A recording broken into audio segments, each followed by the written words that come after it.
Hi friends, అందరికీ నమస్తే. Welcome to అభినవ కుకింగ్ ఛానల్.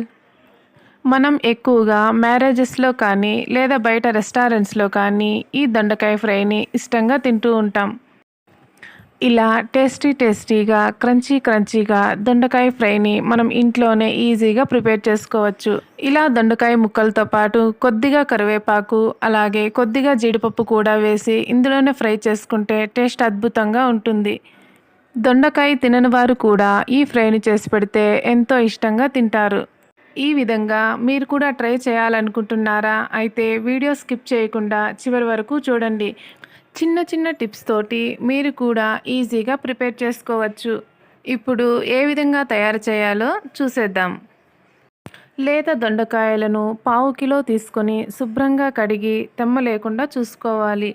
ఇలా పొడవుగా ఉంటే దొండకాయలు ఫ్రైకి చాలా బాగుంటాయి. ఒక్కొక్క దొండకాయను కనీసం 5 to 6 పీసెస్గా కట్ చేసుకోవాలి. అప్పుడే మనకు దొండకాయ ఫ్రై క్రిస్పీగా ఉంటుంది. ఆ తర్వాత ఇలా ఒక బౌల్ తీసుకొని ఇందులో 2 టేబుల్ స్పూన్ల వరకు కార్న్ఫ్లోర్, 2 టేబుల్ స్పూన్ల వరకు శనగపిండి, 2 టేబుల్ స్పూన్ల వరకు బియ్యం పిండి కూడా యాడ్ చేసుకోవాలి. ఇందులోనే హాఫ్ టేబుల్ స్పూన్ సాల్ట్, అలాగే 1 టేబుల్ స్పూన్ కారం, పావు టీ స్పూన్ పసుపు, చిటికెడు గరం మసాలా, ఇందులోనే రెడ్ ఫుడ్ కలర్ ఒక పించ్ మాత్రం తీసుకోవాలి. మీకు ఫుడ్ కలర్ నచ్చకపోతే పూర్తిగా ఆప్షనల్. ఇలా వేసుకున్న వాటిని మొత్తం బాగా మిక్స్ చేసుకోవాలి. ఖచ్చితంగా ఇలా మెజర్మెంట్స్ ఫాలో అయితేనే మనకు టేస్ట్ చాలా బాగుంటుంది. చూసారుగా, ఈ విధంగా కలుపుకుంటే సరిపోతుంది. ఇలా కలుపుకున్న పౌడర్లో మనం కట్ చేసి పెట్టుకున్న దొండకాయ ముక్కలను వేసి బాగా కలుపుకోవాలి. ఫస్ట్ మనం కలుపుకునేటప్పుడు వాటర్ యాడ్ చేయకుండా కలుపుకోవాలి. ఎందుకంటే దొండకాయల్లో ఆల్రెడీ కొద్దిగా వాటర్ ఉంటుంది. ఆ తర్వాత మాత్రమే కొద్దిగా స్ప్రింకిల్ చేస్తూ కలుపుకోవాలి. ముందుగానే వాటర్ యాడ్ చేయడం వలన మనకు దొండకాయ ముక్కలు ఫ్రై చేసుకున్న తర్వాత క్రిస్పీగా కాకుండా చాలా సాఫ్ట్గా వస్తాయి.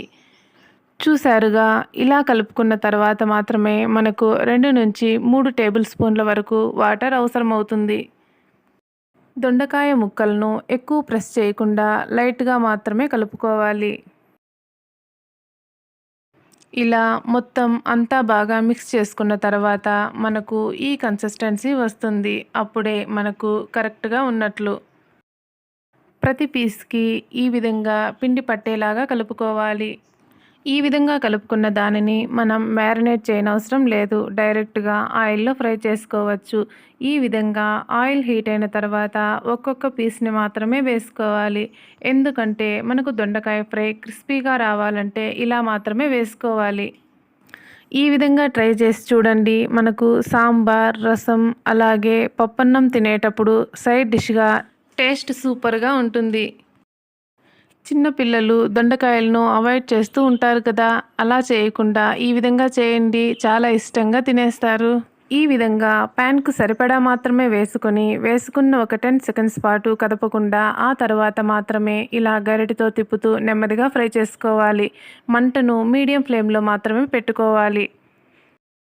ఇక్కడ మనం చూసినట్లయితే నురగలు తగ్గి కలర్ కూడా చేంజ్ అయ్యింది. ఈ విధంగా కలర్ వస్తే బాగా ఫ్రై అయినట్లు. ఇప్పుడు ఎక్సెస్ ఆయిల్ను వంపేసి ప్లేట్లోకి తీసుకుందాం. ఇప్పుడు స్టవ్ ఆఫ్ చేయకుండా ఫ్లేమ్ని సిమ్లో పెట్టుకోండి.